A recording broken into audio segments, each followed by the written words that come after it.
Estamos con la doctora Claudia Crisioni. Ella es magistrada del Tribunal de Sentencia Anticorrupción. Agradecemos su presencia. Acá nos visitó en El Observador, en los estudios de El Observador.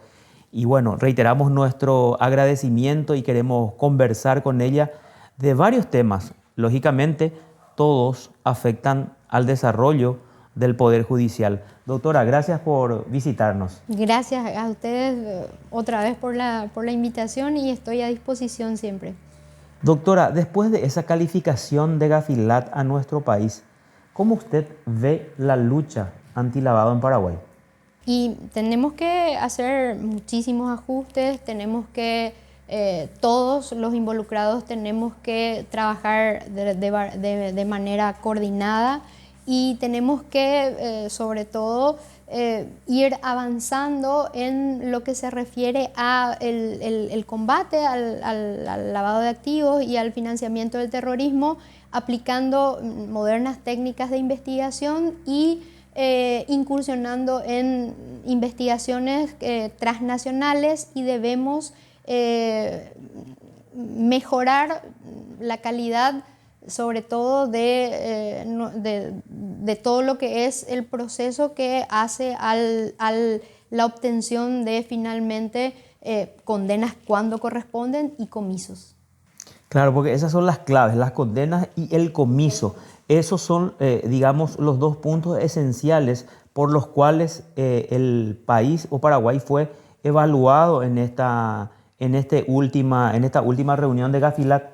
Fue evaluado y tiene, como habíamos hablado, tiene varios aspectos. Tiene y ha sido también evaluada la parte preventiva de detección que está a cargo de la unidad de investigación financiera, que es la UIF, y que es la CEPRELAT, y varios sujetos obligados que forman parte normalmente del sistema financiero, y también ha sido evaluado en la parte represiva el Ministerio Público, el Poder Judicial y Cenavico. Y en lo que compete al Poder Judicial, ¿usted cómo ve la actuación de este poder del Estado? Y nosotros estamos ahora con la creación de los tribunales especializados, estamos justamente tratando de mejorar en la aplicación, en la implementación, y estamos luchando porque aquí podamos finalmente demostrar que hay un combate efectivo. Al interés que tiene el Poder Judicial, lógicamente, de sancionar este tipo de hechos, ¿eso en la práctica se ve o falta un poco más de esfuerzo? Lo que pasa es que estas situaciones o estos hechos punibles son sumamente complejos y como te había explicado, sobrepasan lo que es el derecho penal tradicional e implica sobre todo investigaciones financieras paralelas que se inician en realidad con la UIF, con la CEPRELAT, y entonces implica el aporte de muchas personas, porque sin esto el Poder Judicial no puede llegar a ninguna condena si no hay elementos. A ver, ¿y los hechos precedentes más comunes para el lavado de dinero en Paraguay cuáles son? Los hechos precedentes que el mismo país estableció, que son las amenazas, y la amenaza principal es narcotráfico. Luego corrupción pública en general, ¿verdad? Y hechos punibles de marcas, y también contrabando y trata de personas. Esos son entonces todos los hechos punibles que constituyen, digamos, los más frecuentes como precedentes de lavado de dinero en el país. Sí, lo que el propio país dijo que tienen que ver con el riesgo que representan, y que el país tenía que tener entonces y estaba comprometido a combatir. Como jueza especializada anticorrupción en la lucha contra la corrupción pública, ¿cómo lo ve? Y a ver, eso digo, nosotros estamos en nuestro sistema procesal penal, estamos limitados a lo que el Ministerio Público presente, lo que se corresponde con el objeto del juicio. Más allá de esto no podemos ir. Lo que sí podemos y hacemos y debemos hacer es respecto a los hechos, dar la calificación jurídica que corresponda. ¿Y eso qué implica en términos, digamos, comunes para que la gente pueda entender? ¿Cómo se podría explicar eso sencillamente? Y, a ver, hay, con respecto justamente a la criminalidad organizada, a la corrupción pública, hay un avance de lo que era el derecho penal tradicional, de lo que actualmente se requiere. Y es mucho más, entonces, se requiere técnicas especiales de investigación, se requieren investigaciones complejas, se requieren investigaciones paralelas para poder determinar no solamente el hecho, sino a dónde fue el dinero. Y esto es lo que hay que perseguir. Y también el sustituto, en términos sencillos, a ver, si el perjuicio patrimonial para el Estado fue de 10.000 millones, ¿qué pasó con esos 10.000 millones? Si eso se convirtió en una estancia, en una casa, en CDA, o sea, todo esto hay que establecer y esto requiere técnicas especiales e investigaciones financieras paralelas. Todas esas técnicas, cuando la ciudadanía escucha ese tipo de explicación, dice, no, pero lo que nosotros queremos ver es que los funcionarios implicados en hechos de corrupción estén presos y tengan una condena alta. Y además que se les comise, que no es el término que usa la gente, sino se les quite o devuelva, dice la gente, la ciudadanía. Entonces, ¿cuál es la explicación que usted nos puede brindar o le puede brindar a la gente? Que yo comparto esto con la ciudadanía y que, como te había dicho, yo creo que el Poder Judicial tiene la obligación y tiene la misión de llevar al reafianzamiento de la norma penal. Aquí se tiene que saber y se tiene que conocer que quien infringe la norma penal, quien realiza uno o varios hechos punibles, va a ser castigado conforme a su reproche y a lo que establece el código. Y lo que te repito, el Código Penal paraguayo no es blando, al contrario, al no hacer distingo entre concurso real y concurso ideal e unificar la pena, normalmente los marcos penales son mucho más o deberían ser mucho más elevados de lo que actualmente se estila, digamos. ¿Y qué es lo que se puede hacer para llegar a eso, ese reafianzamiento de la norma de la que usted habla? Porque en un juicio oral, en 2 o en 3 o en los juicios orales, la gente ve, por ejemplo, que un ex titular del INDER es condenado a 4 años de cárcel. Y la gente se pregunta, ¿cómo 4 años de cárcel si es un expresidente que tenía muchas obligaciones? Y sobre todo después aparecen las publicaciones mostrando que tienen estancias, que tienen lujosos vehículos, y la pena aplicada fue solamente de 4 años, por ejemplo.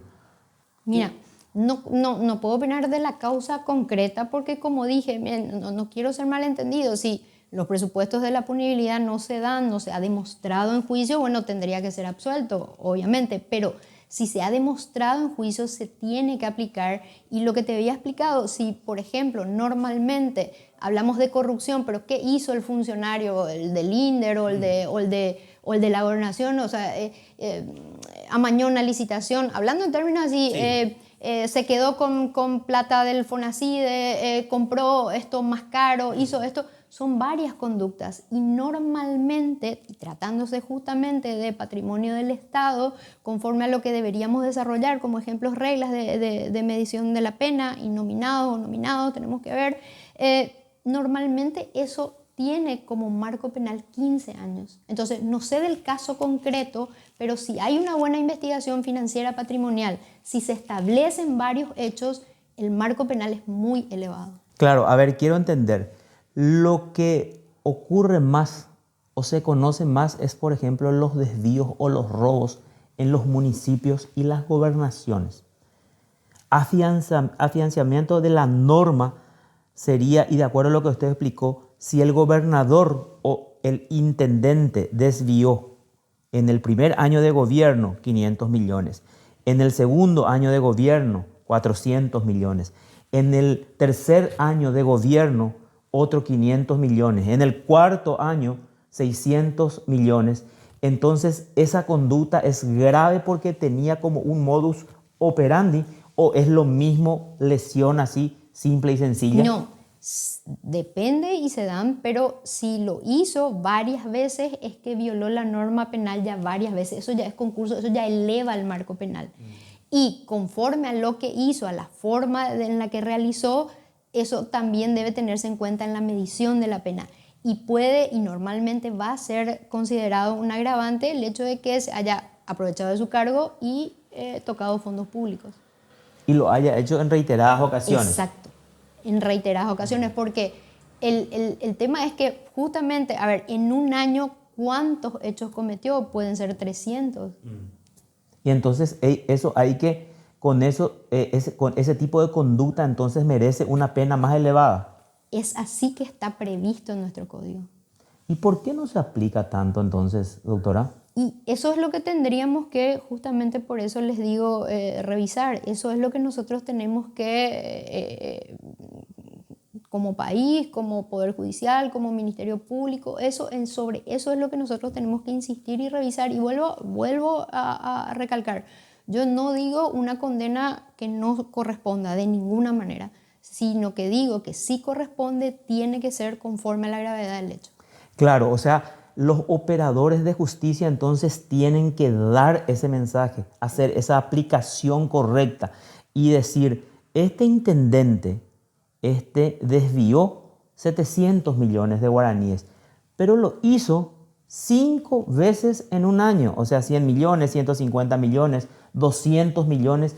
Es tan reiterado y esto es muy grave, ¿no? Es lo mismo que él haya desviado 150 millones en un año que al repetir esa conducta durante un año. Claro, no es un solo hecho, son varios. Y después tenés que ver y finalmente qué fondos se sacaron, porque normalmente, o sea, estoy hablando otra vez en abstracto, sí. No sé, Fonacide y tal. Acuérdate que eran fondos que en principio estaban blindados, que se tenían que utilizar para un fin específico, que tenía que ver con la educación. Y entonces, en principio, así en abstracto, sin hablar de un caso concreto, esto ya es grave. Claro, porque el otro también era para hermoseamiento de plazas públicas, de caminos, de arreglos de calles, que también era para beneficio, por eso es de la ciudadanía, por eso era blindado ese fondo. Bueno, entonces desde su punto de vista y para ir concluyendo, no hay necesidad de elevar las penas. Desde mi punto de vista no hay necesidad de elevar las penas, hay que aplicar como corresponde el artículo 70. Sí, lo que te había dicho es que, y lo que habíamos hablado siempre, es que sí, el problema del código es el tema de la prescripción, que no tiene como acto de interrupción la sentencia. Eso sí hay que modificar. Necesariamente. Necesariamente. Y se tiene que incluir específicamente entonces de que el último acto interruptivo es la sentencia que se dictó en primera instancia. Eso va a evitar muchas prescripciones. Eso va a evitar prescripciones y sobre todo, pero te digo, no en el sentido de que yo quiera alargar indebidamente un proceso, sino que eso es racional y debe ser tenido en cuenta, porque si hay una sentencia definitiva, quiere decir que el Estado sí tenía interés en dilucidar la sospecha. Finalmente, ¿cómo ve usted el Poder Judicial en general? Y en general, yo lo que te digo, y siendo parte del Poder Judicial, es que te digo que, y hablo de mi persona y de mis compañeras, nosotros estamos haciendo todo lo que podemos y nos esforzamos en que justamente esto, dar el mensaje de reafianzar la norma penal pero no a cualquier costo y de cualquier forma, sino justamente respetando las reglas en un proceso que busca verdad y justicia. Correcto. Muchísimas gracias, doctora. Fue un gusto.